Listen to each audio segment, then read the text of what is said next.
Number 3, given sine theta equals negative 20 over 29 and cosine theta is greater than 0, find the remaining trigonometric functions.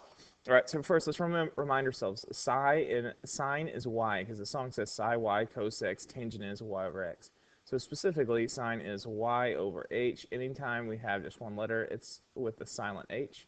And so we have here a negative 20 over 29. Now let's be more specific. We have a rule that h is always positive. So here I have a negative.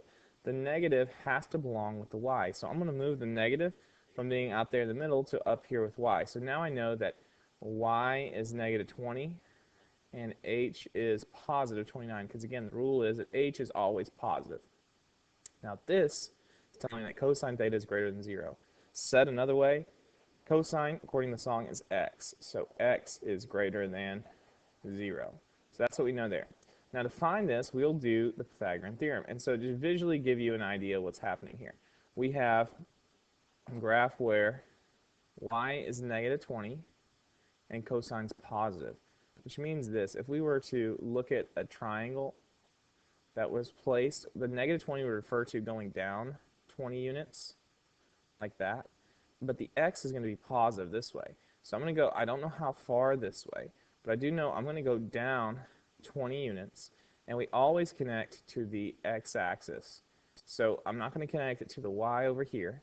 That would be a triangle, but that wouldn't be a reference triangle. We always connect to the x-axis. So I'll go this way. And what that means is I have a right angle here. This length would be negative 20.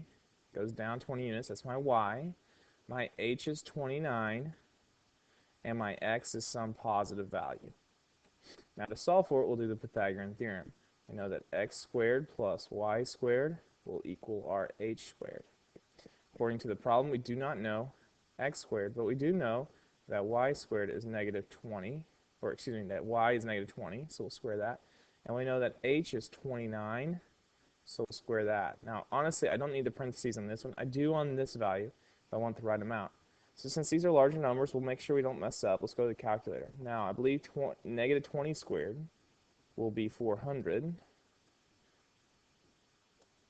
But the reason I really want to show you this in the calculator is if you don't use parentheses, look what happens, and you square it, it's going to say negative 400. I don't want you to mess up. You need to put it in parentheses, because PEMDAS will square before it applies a negative. That's why it gives you the wrong answer. We want the positive 400.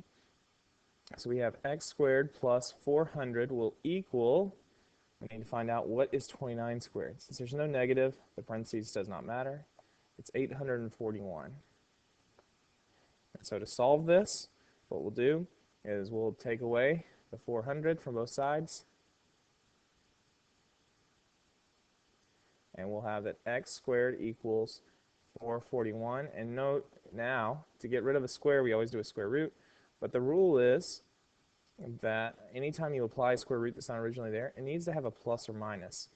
But I actually don't need a plus or minus because we know that x has to be positive.